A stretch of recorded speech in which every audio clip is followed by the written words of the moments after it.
And then as we were talking about this, pandemic hit. And after that, it was like, wow, like you remember, we didn't know where we're going, like when this gonna end. And that whole being isolated and just kind of losing a connection with the individual because we're so far away from each other.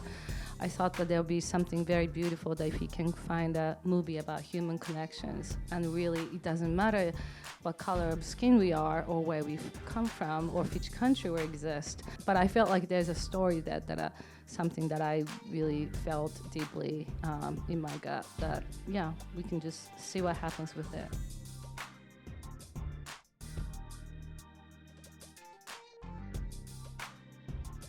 Who knows? Hopefully, this will be nominated for the Spirit Awards. Tell me about 37 seconds. Oh, well. We made so 37 seconds. We made it with with the 2016 was it lab and then when the movie was done, I was so excited. Like I can apply for idea, I can apply for Spirit Award, and turned out you have to be an American or have a green card in order to apply for it.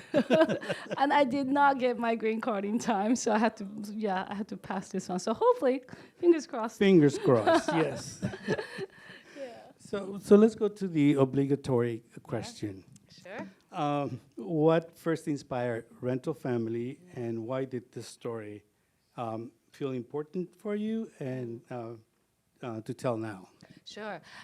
So after I finished 37 seconds and came back, and around that time, 2019, my co-writer Steven was looking for a random job for American to do in Japan because he spent some time there and he was just curious.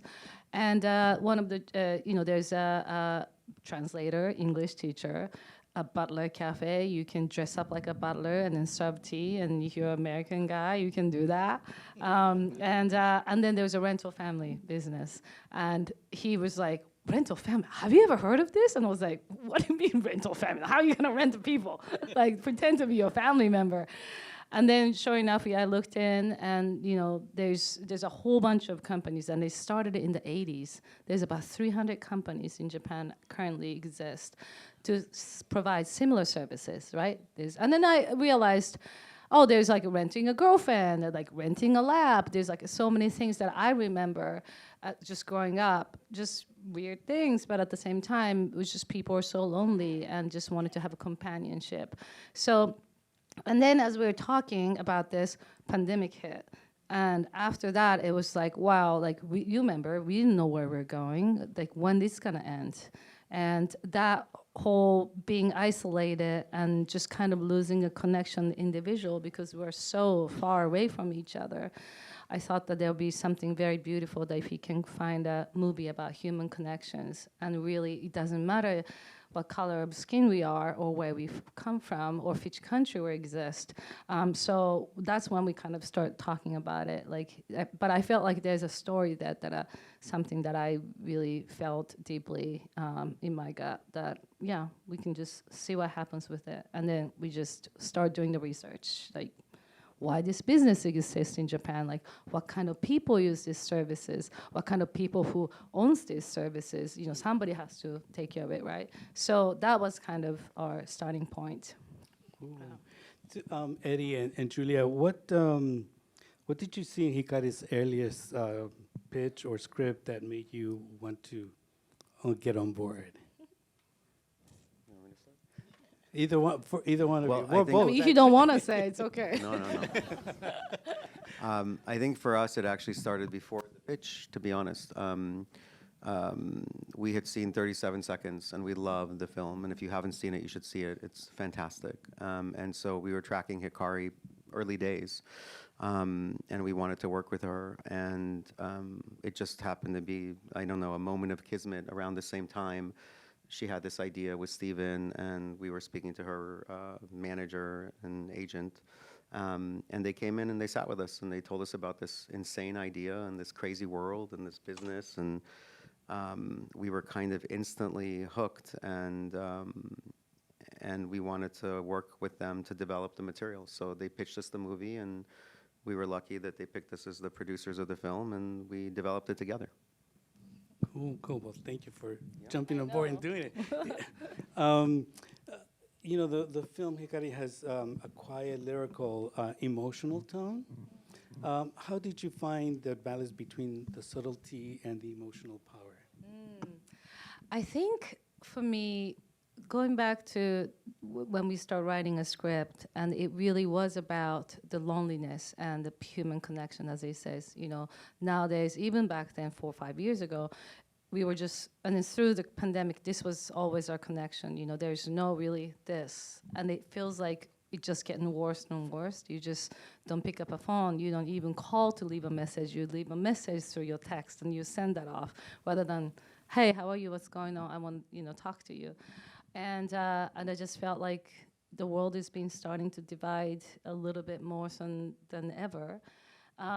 So for me, my journey really was to how can I, again, connect people through the story, but talking about what is the importance of, or what kind of story I want to tell. If it was a story all about the person who rents, right, actors, that would be like one singular story about that character. But then I wanted to kind of throw the idea on the other way around and say who becomes the surrogate, because there's something really beautiful happens with those people who provide the service is also actually also being healed by the people who get the service. You think that the other way around, the person who rents is because they're so lonely, and that is the truth. But there's that human energies that happens whenever you give something positive, you also receive the positive energy. And then I think I always have a good time when I help somebody. I feel like I'm gaining so much more love. Thank you. Than you're actually giving. So it was important for me to flip the idea, and a lot of times we went through so many different ideas, but then pretty early on, like that's something we want to do. And then the emotional is really just coming up ideas, coming up the what do you call it, the scenarios. Like at one point, like if it's this movie can be completely like super comedy or super dramatic, and even in the editing, I know there's a lot of filmmakers out here. Even in the editing, we could have probably made over-the-top comedy to very subtle dramatic scene, but we were able to find a balance in between because of, thank God for Brandon, he has so much emote, like he has everything is here, and that is because who he is as a person. He's got so much depth in what happened in his life to who he was, and he's so compassionate about everything. And it wasn't, to be honest, it wasn't that difficult to bring that to the screen because it was already in the camera. But it was really finding the balance from, first take, a second take, third take. Brandon gives such a different variety of things, so I was able to really find a balance, and then really build from somebody who's just super lonely to somebody who's like really open to basically everybody, and allowed everybody to come into his life and vice versa. Excuse me. Julian and Eddie, how about this is a delicate tone that Hikari went through. How did you guys help, usher and protect it? Was there anything that any time where you had to like help her, like say no, she's know what she's doing. Was there any pressure on changing it? I wouldn't say pressure. I think we debated a lot. I mean, we were in the edit room with Hikari. She was very generous with sort of letting us into the process. And I think the question about tone that she raised is like, how much of the dramatic do you show versus the humorous? And because every instance where Philip goes on an assignment, it can really change sort of how you're feeling about the job in general or the company and sort of the moral ambiguity of what he's doing.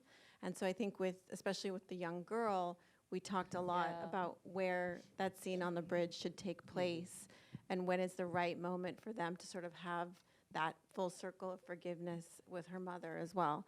So it wasn't pressure. I think it was just a debate, because you're in a small, dark room with a small group of people hoping that the audience is feeling the same things, but you don't know exactly. And so it was just finding that balance. And we would disagree a lot. And then in the morning, I'd come in and say, Hikari, I was wrong. Like, I thought about it all night, and you were, you know, and we would do that constantly. And it was, you know, because you could order the scenes so differently, and you would feel differently. So that was a fun part. But I wouldn't have called it pressure. It was just a lot of experimentation. Yeah, a lot. And that's actually the fun part, right? You can turn a film into a comedy or not. And but this one you just did such a beautiful thread there. It's so delicate. Let me jump to the performances. I mean, they were so beautiful. And to me, the one that just hit me was when the owner of the business comes home the second time, and you know you find out, the audience, we find out that the mother and the son, I mean the wife and son, are also renters. It's like, oh my God, and then we stay on his face, and it's like, whoa. It was amazing. Talk to me about, how do you work with your actors? And of course, all of them, because they're all amazing. The kid. Sure. Yeah.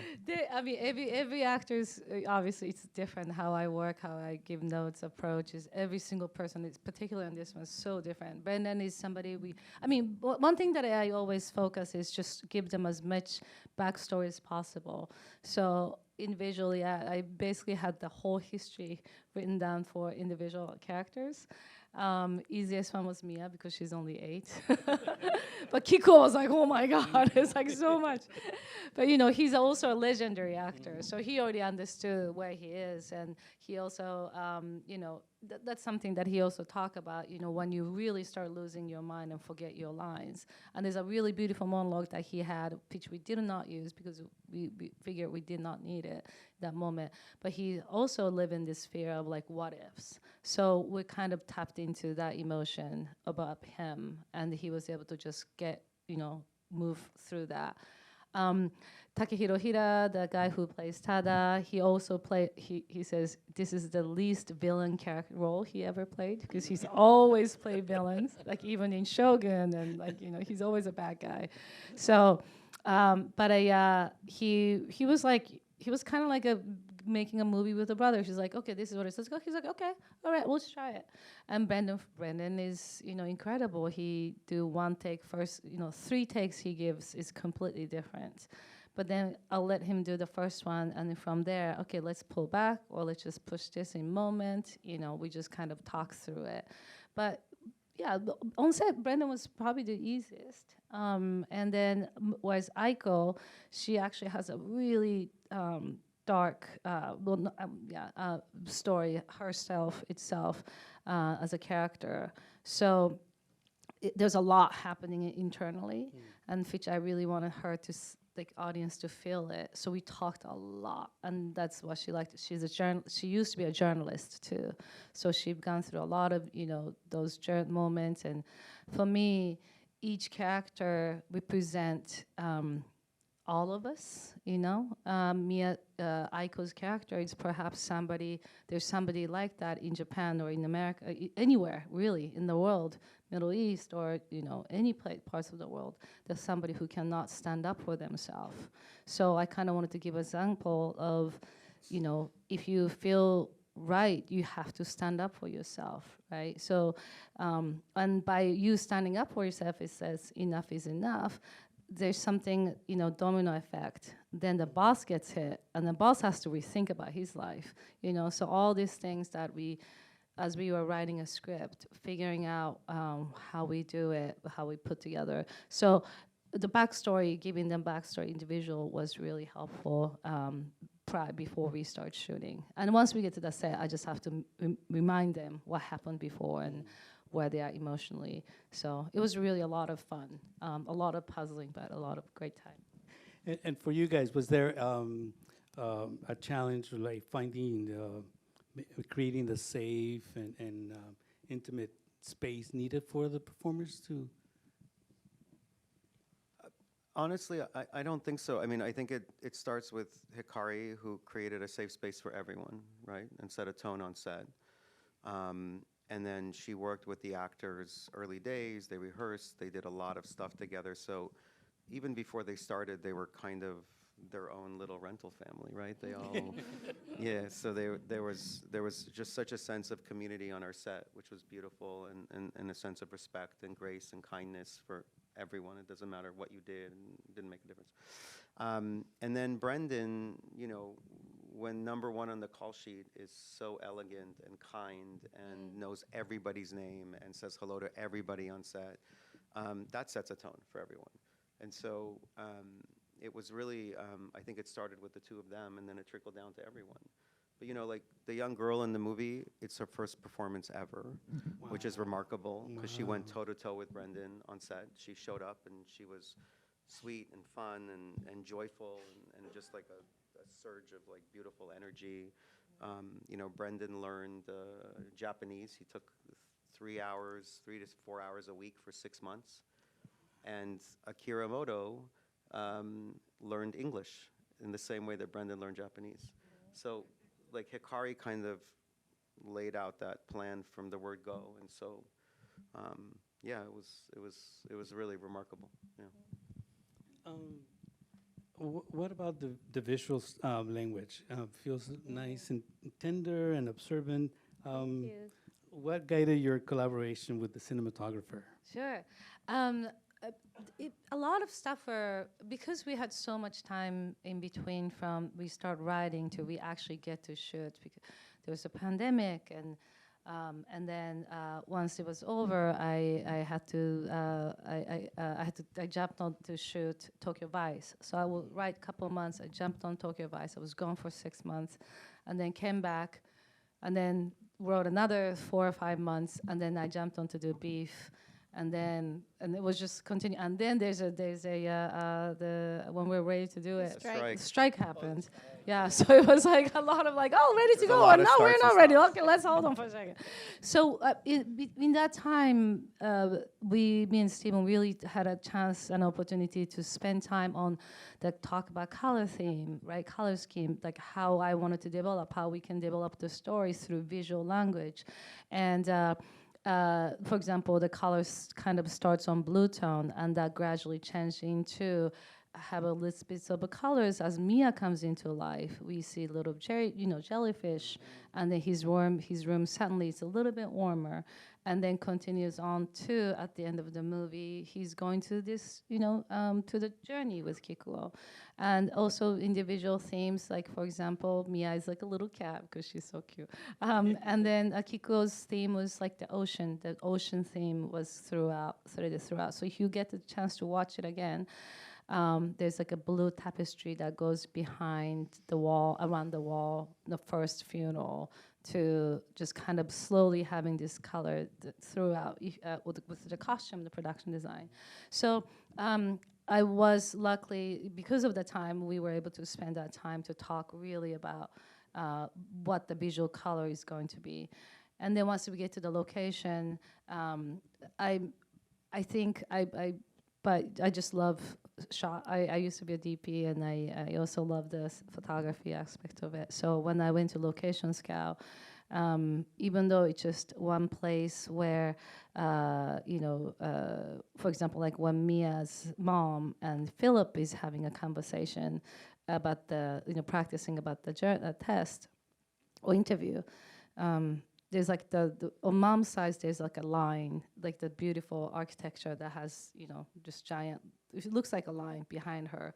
So even though it's outside, she's almost outside, but it's kind of give the feeling of she's kind of stuck in this jail cell in a weird way. And whereas Brand inside has building, but he's at this point, he's a little bit more open to the world.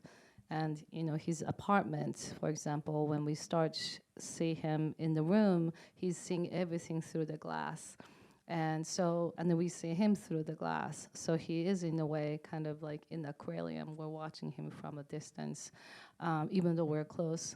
But then when he moves on, he is trying to be somebody, and he's practicing his Mia's line. He sits inside. We're still seeing this through the glass. But then when he decided to take Kikuo, out to the place, he comes out of the balcony, and that he's like ready to move on. And that's when he decided to, I'm gonna, get this guy out. So those are things that, just subtly I try to put it in and see if that kind of Yeah, affects that you, motif the of audience. seeing through the window, it comes all through even at the wedding when you pull out at the end and the two women. Yeah, the It's wedding. so beautiful, so Yeah, well, that's so my well favorite. weaved. E- um, for this is for all three of you. The film explores loneliness, identity, and the fragile ways people connect. What resonated most with each of you in these themes? Want me to start? Honestly, I think all of them. I know that's like an easy answer, but I think, when Hikari came to talk to us about the movie and over the couple years that we developed it and the starts and stops, like the world seemingly so has gradually become more of a darker place. And so I think for us, not to sound overly cliched about it, but the themes of loneliness are real, and everyone feels lonely at times, and everyone feels lost. And I think human connection is important, and giving people grace is important, and being kind is important. And so all of those things kind of really stood out to us, and we loved the idea of making something that made people feel full. Hopefully you guys leave the theater and you all feel full. And we love the idea of making something that made people emote and cry and laugh all at the same time. And so for me, it was everything you said, to be honest. I think maybe like the theme of forgiveness. I think, between Mia and her mom, Kiko and his daughter, there's obviously tension, and they do things for different reasons, but I think the intention is good. And I think life is hard, and it's really hard to do the right thing sometimes for everyone. And they both experience that in sort of a father-daughter, daughter-mother relationship. So I thought that was really compelling, because we all have, I think, family that maybe has not always done right by us, but you kind of have to move through it and come out on the other side feeling good about yourself. And so I think that theme was probably the one that, I don't know. You find something new every time you watch it, too. Yeah, well, yeah. I actually do, like, even though when I was editing, I find, so I was like, oh, wow, yeah, this is what I meant, but, like, I can totally see it this way, too. Like, forgiveness is so important in our lives, You can stay mad at something, but then that's actually, even though somebody else gave you upset, you're actually receiving somebody else's negative energy. So by you getting upset, it's not doing any good for you. So it's easier said than done, but easiest is to just let it go, right? So that, to me, that was important. But I guess for me, without being preachy, and then I really hope you don't sense it that way, but I just really wanted to have, everybody, the audience, who see it, because this movie is particularly, I wanted to make a movie for, the world, for all of you guys, and to really feel that even though things feels like a closing down on us at one point, like you said, it's so hard to be a filmmaker. It's so hard to live every day, financial, all that stuff. And then some people might go into the darker place than we want to, right? But then really is to find a way to step away from that, and then, but by how to get there is you have to take that first step, no matter what. You just have to make that choice of good or bad, it doesn't matter. Whatever you feel in your heart, just take that step. That's something that I always want to say, share. And when you look at Philip's character, he's, no matter what's happening, and we know he's doing, for some people, it's like, oh, why you like your kid? But, he's there to really help, right, what the mom wants, because she really wants the best for the daughter. But what he's doing is, even though he makes a mistake, he admits that, and he apologizes it, and he moves forward, right? So that he, even though somebody called him gaijin, he's like, but I want to understand that want is something that we often forget. The want is gonna take us to the next place, or next wherever you want to be. So I'm hoping that this story will share that, the power of want, And if you're stuck, do that first step. See the world from just from different place, because chances are you're gonna see something completely different. And also if there's somebody around you, surround you that may feel might be in trouble a little bit, and then it is up to us to say, hey, are you okay? Just pick up a phone and call and tap on and say, what's up? Instead of text message, just call. And that connection is also important. So by doing so, we all learn. And then eventually, I guess that the really ultimate message from me was, the divine being is us, right? It's everything is us. It starts from us. You have to make sure that you find the peace in yourself and heart. However you get there, I don't know how everybody's different, but know that you are a divine being, and know that you have the power, and then make that choice, make that step.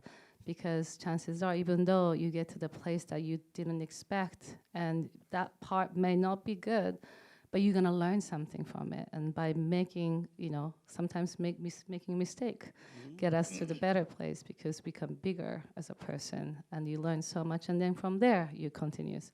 So anyway, sorry talking so much about this, but I just wanted to. Well, you talk so much that we have come to the end. Yes. Yeah, and I was just sharing something with Hikari earlier, because today I had that tea, which I normally don't. I'm a coffee drinker, and I pull out my yogi tea, and usually those who know yogi, they have a little saying on the tab, and they said, compassion is your strength. And it just immediately sent me to the film, because I was thinking about the film, and I've been thinking about the film since I saw it on Friday. I saw it, and oh my God, it's just like just move things around me in so many good ways. And I thought, oh, that's what this film is about. It's about being compassionate for others, but also for oneself. And so with that, I thank you again so much.